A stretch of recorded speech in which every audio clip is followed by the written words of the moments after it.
دوست داشتن تو من اینطوری بوده که هر وقت سعی کردم فراموشت کنم بیشتر از همیشه حواسم جمع تو شده.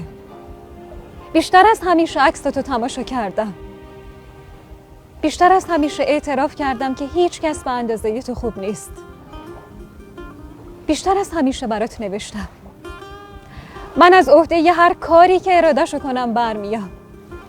الا دوست نداشتن تو، الا ننوشتن از تو، الا سر کردن بدون تو. عاشقم به جون جفتمون قسم، عاشقم میدونی خیلی بیکسم، این دلم همیشه بیقرار توه. عاشقم به جون جفتمون قسم، عاشقم میدونی خیلی بیکسم،